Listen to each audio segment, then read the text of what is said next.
For the few days after Palm Sunday, Jesus and his disciples visited Jerusalem. Eventually, on Thursday, his disciples went to him and said, "Master, where are we going to celebrate the Passover meal?" Jesus explained to them that he'd prepared it all. They were going to use an upstairs room, and that they were to go into Jerusalem and follow a man until they came to the room. Jesus and his disciples enjoyed their meal that night, a lovely lamb roast, remembering the time when Moses and the children of Israel escaped from Egypt as slaves. When supper had ended, Jesus got up, he filled a bowl with water and took a towel. In their excitement, it seemed that the disciples had forgotten to wash one another's feet. Now, they lived in a place where the roads were dusty and dirty, and there was always a servant on hand to wash people's feet when they came in. But nobody had done it this evening, and Jesus now began to do that for his disciples, washing their feet. Peter, one of the disciples, he said, "No, Lord, you're not going to wash my feet. You're our leader, our master, our teacher. No, not my feet." And Jesus said, "If I do not wash your feet, then you will not be part of my kingdom." And Peter said, "Well, not just my feet then, Lord. Wash all." Of course, that wasn't necessary. What nobody knew is that one of the disciples, Judas Iscariot, had already plotted to betray Jesus. Jesus knew it, Judas knew it. And even though Judas knew that Judas was going to betray him, Jesus still washed his feet.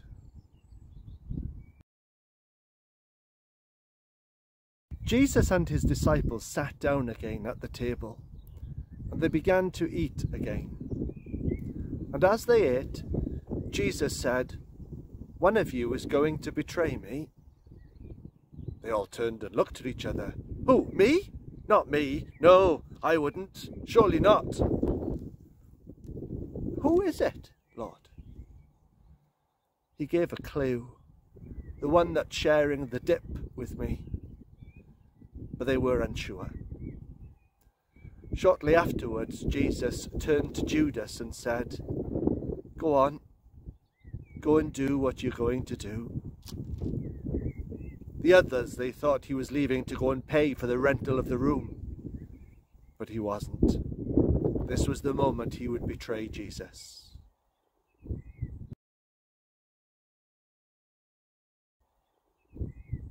And then Jesus took some bread and he broke it. And he said to his disciples, "Take, eat. This is my body, which is given for you." And they each took some.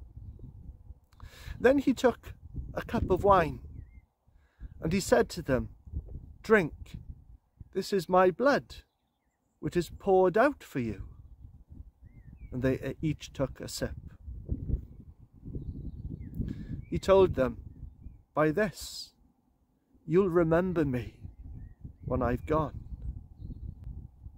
They really didn't understand what was coming next, but Jesus knew. Soon they got up, after singing some songs, and they left.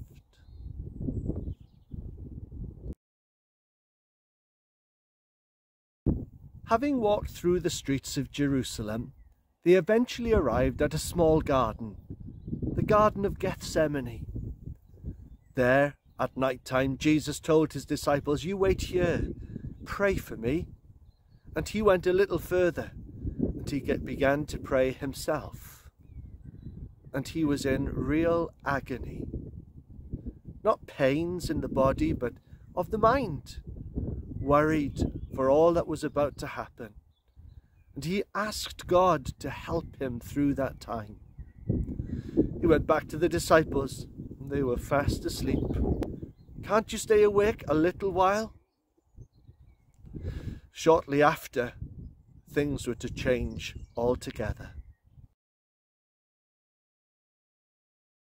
Suddenly they saw torchlight and a noise as people were coming into the garden. Surprisingly, at the front of the crowd was Judas, their friend, one of the disciples.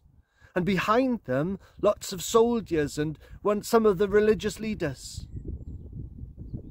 Judas went up to Jesus and kissed him upon the cheek. And Jesus said to him, "You betray me with a kiss?" This was the sign. Immediately, all of the enemies of Jesus rushed upon him and grabbed hold of him. They arrested him and took him away.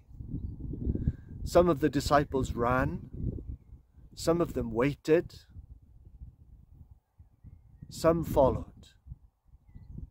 All through that night, Jesus faced other people, people that wanted to get rid of him, people who wanted to destroy him.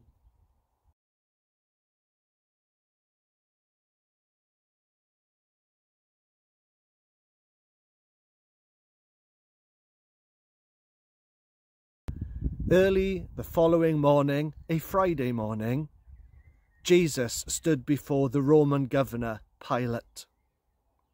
Pilate questioned him, but Jesus said nothing. Pilate didn't know what to do with him. He was ready to set him free, but he knew that this would make the religious leaders angry. So he decided to let the people choose.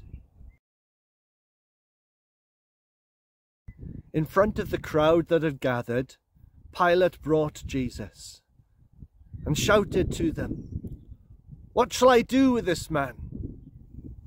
To his surprise, they shouted back, "Crucify him!" Pilate said, "Well, why? What's he done wrong? We don't want this man to reign over us. He's not our king." And so Pilate washed his hands, didn't want anything to do with this, and yet he didn't want trouble. So he gave the order, "Crucify this man."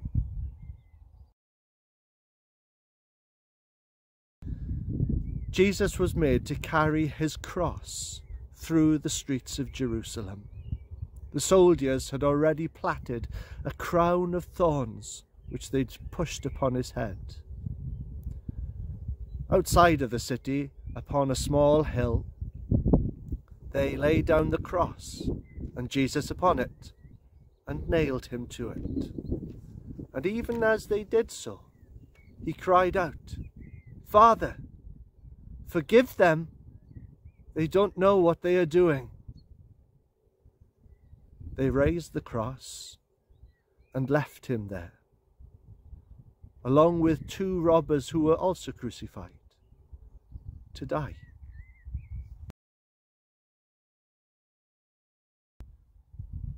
Lots of people came up to the cross. They laughed at Jesus. They made fun of him. "If you are the Son of God, come down from the cross. Save yourself."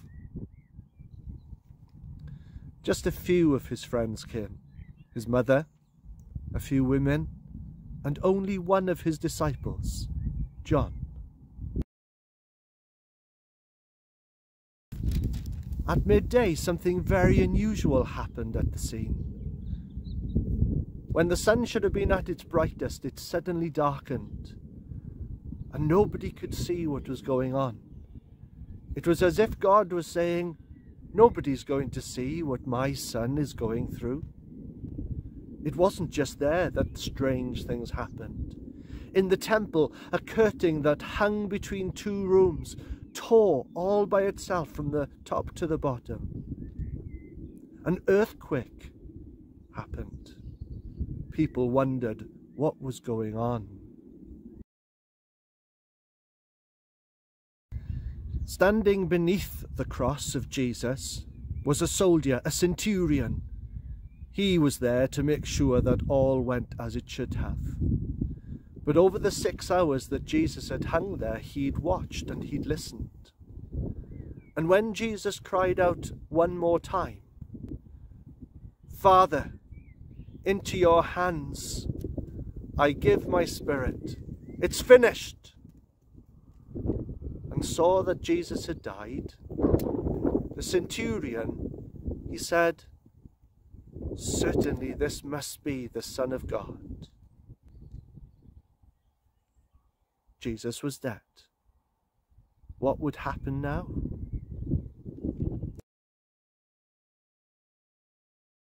When Jesus rode into Jerusalem on the donkey, it was a Sunday, and we call it Palm Sunday because they waved palm leaves. The day that Jesus died, we call Good Friday. Good? What was good about the things that happened to Jesus? Well, they weren't good. They were very unkind. They were cruel. But Jesus was doing good. He had always said that he was coming into this world to save people. And Christians believe that the death of Jesus is able to save people from the things that they have done wrong. He was a sacrifice. In the upper room, just before the crucifixion, Jesus had taken a towel and a bowl of water and washed his disciples' feet. He did something for them that they hadn't done for themselves. And when Jesus died upon the cross, he did something for us that we couldn't do for ourselves. He was being sacrificial. That's a hard word.